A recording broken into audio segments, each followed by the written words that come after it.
Hello learners, welcome to week 5 of BEDS 001. This is the course Overview and Perspectives of Values. Today we are in week 5, section 1. In today's lecture, we will be discussing culture, different components of Indian culture. What do we mean by culture?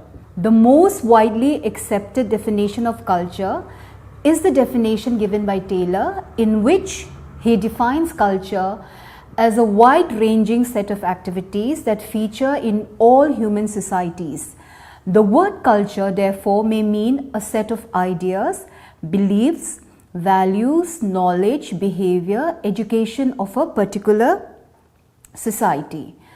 UNESCO's Universal Declaration on Cultural Diversity, adopted in November 2001, UNESCO defines culture as a set of distinctive spiritual, material, intellectual and emotional features of a society or social group that encompasses, in addition to art and literature, lifestyle, ways of living together, value systems, traditions and beliefs. So when we talk about culture, culture talks about literature, arts, music, dance, values. It also talks about beliefs, ideas, customs, traditions and so on. So when we talk about culture, culture can also be divided into what is called material culture as well as non-material culture.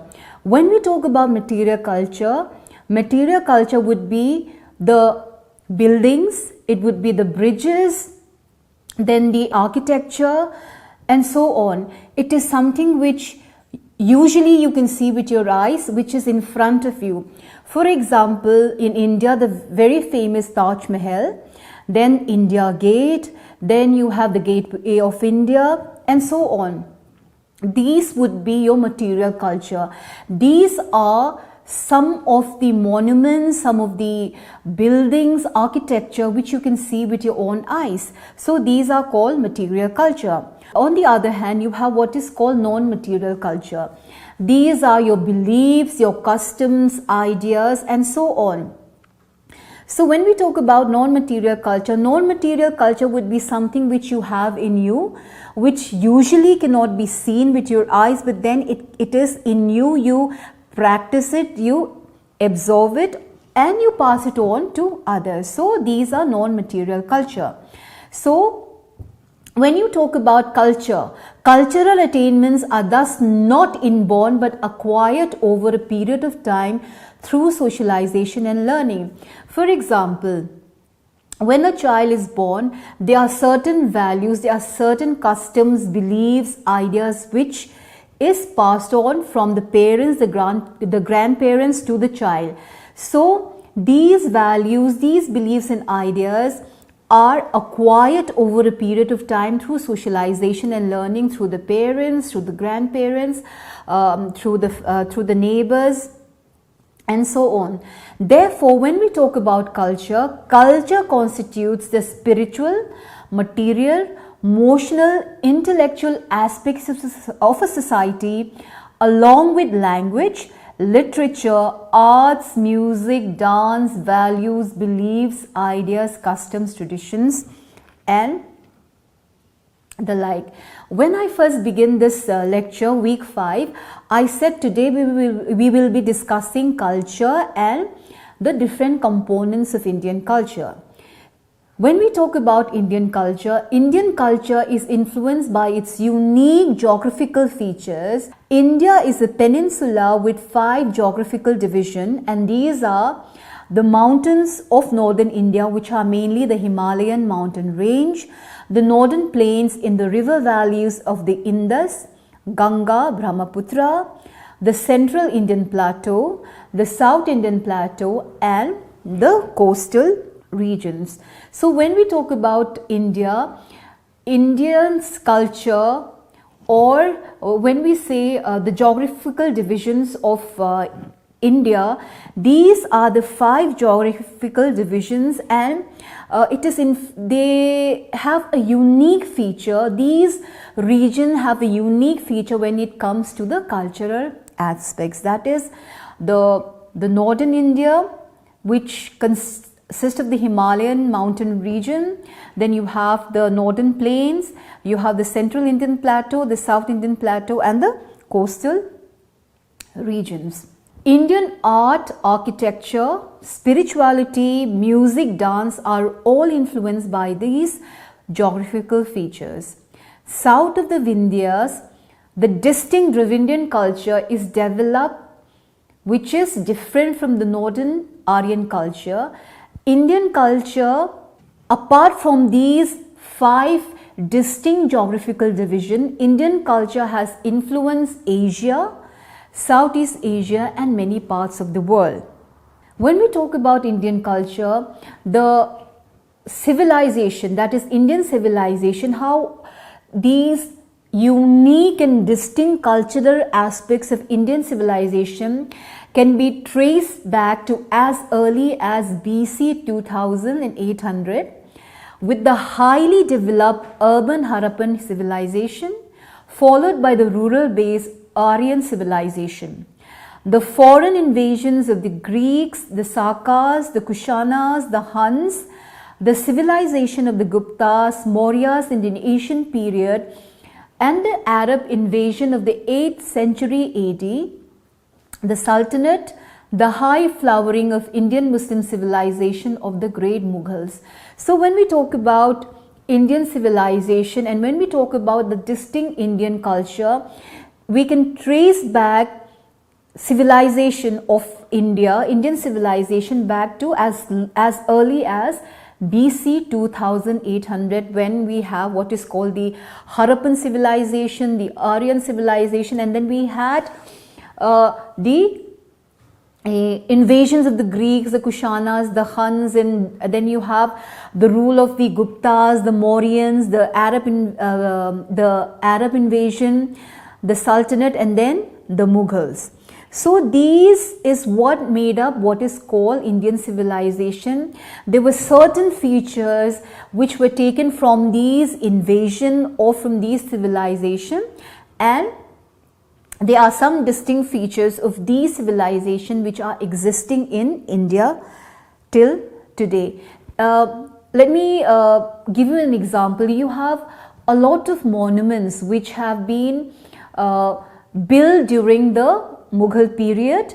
Then you have certain architectural wonders which are still existing. You can see that there are certain distinct features of the Harappan civilization which have been discovered recently. So all these are part of culture which are still to some extent existing in our country today. This was the early civilization. When we talk about the early Indian civilization, which dates back to around 2800 BC. Then we move on to what is the medieval period.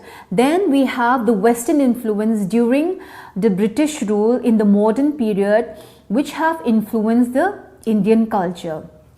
This assimilation and absorption can be seen in the country's religion, art, architecture, language, and different lifestyle.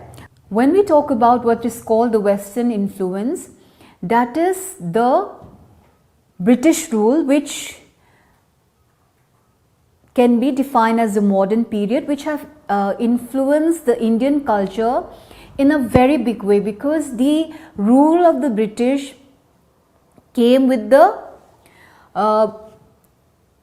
what we call the East India Company, and slowly, gradually, the whole of the British was or can be seen in full force in India.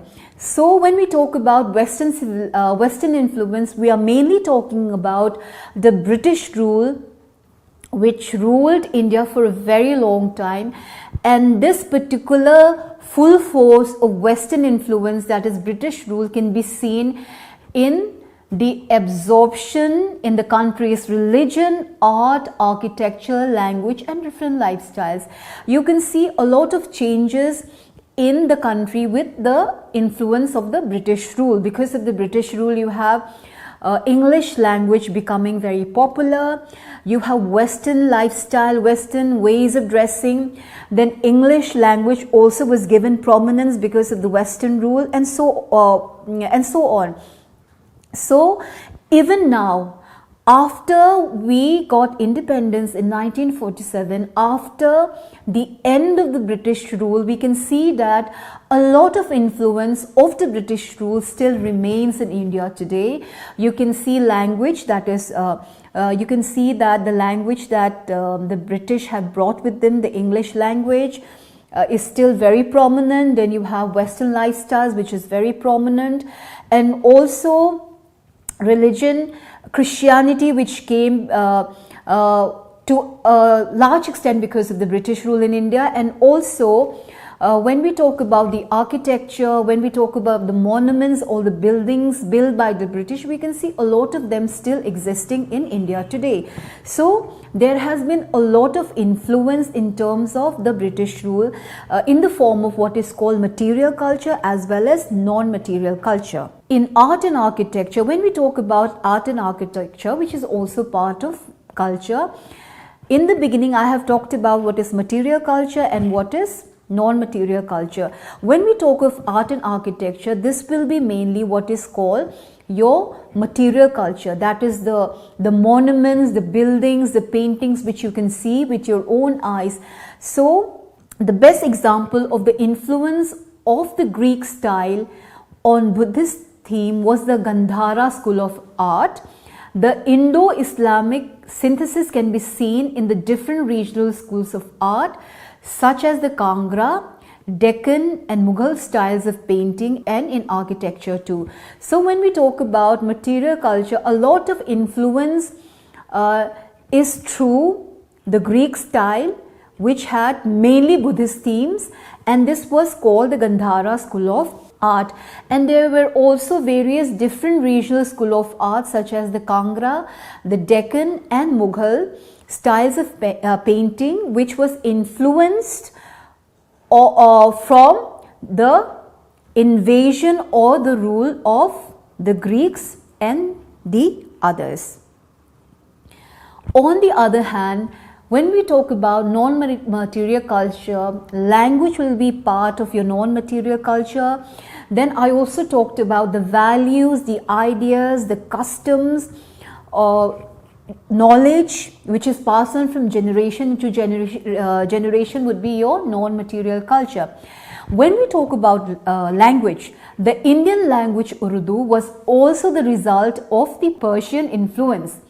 The contribution of other civilization to Indian life and culture creates in Indians the idea that the whole world is a family, that is Vasudhaiva Kutumbakam, which means that the world is one big family. You cannot live in a world where you are isolated from others, because your culture is influenced by others and you also influence other culture. You cannot live in an island, because in today's world, you live in a global world. You take sometimes the cultural ideas of other society, and also on the other hand, you also pass on your cultural ideas or your culture to other societies. So when we talk about the whole world is a family, that is Vasudhaiva Kutumbakam, it means that the whole world is one family. You cannot separate yourself from others. For example, when we talk about respect for others, respect for the elders especially, it is one of the very distinctive feature of Indian culture, but then it does not mean that only Indians follow these culture of respecting the elders. This culture, this particular aspect of respecting the elders is also existing in other societies of the world. It also exists in other cultures. So when we talk about uniqueness, identity, culture, ideas, knowledge, values, we see that each society, each culture have their distinctive style, they have their uniqueness. However, because of this phenomenon where the world has become one global village, you see that cultural ideas, cultural attributes have passed on from one society to the other, and also you imbibe a lot of cultural ideas from others as well. The value of universal brotherhood has been nurtured in this way. There is linguistic, religious diversity which coexists simultaneously with a fundamental unity, and that makes it unique.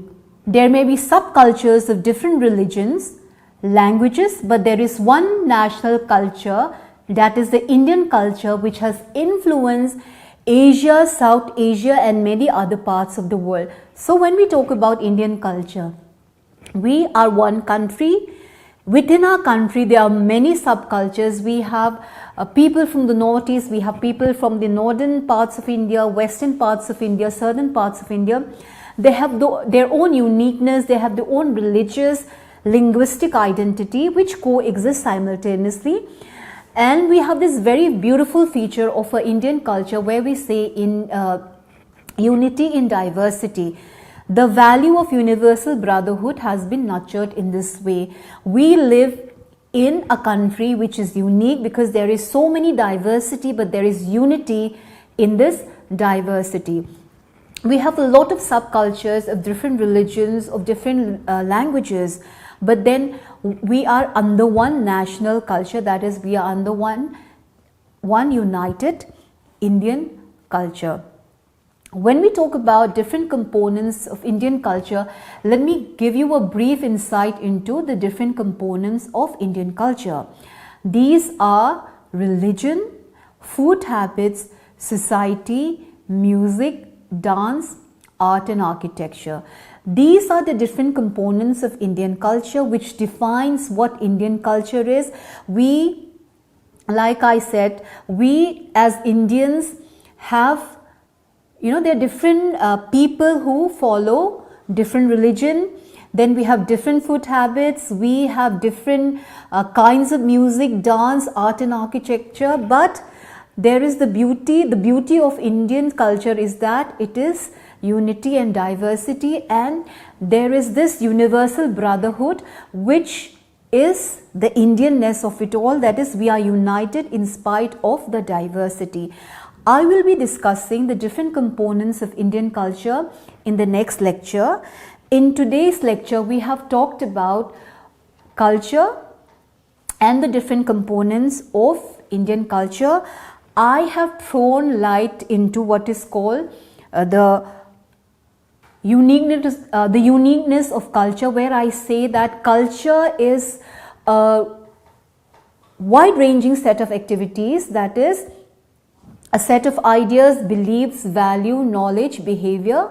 Then I also talked about culture which are material as well as non-material culture. When I talk about material culture, it is the architecture, the buildings, the monuments, the bridges.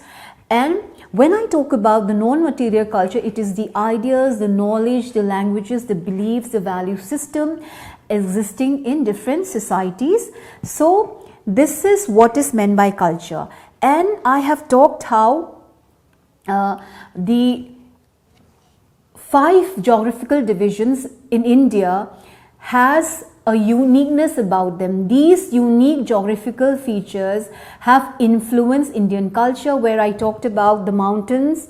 The 5 geographical divisions are the mountains of the northern India, which consist of the Himalayan mountain region. Then we have the northern plains, then the central Indian plateau, the south Indian plateau and the coastal regions. So the uniqueness of Indian culture is that the civilization date back to as early as BC 2800, and the civilization, the culture of India has been influenced by the Harappan civilization, and also the invasion of the Greeks, the Guptas, the Mauryans, the Arab invasion, the Mughals and the British also have influenced Indian culture in the form of the monuments, in the form of the buildings, in the form of the language, the religion, the lifestyle, the food habits, and so on. So today's lecture has covered what is culture and different components of Indian culture. The second part, that is the different components of Indian culture, would be explained elaborately in the next class. Thank you so much.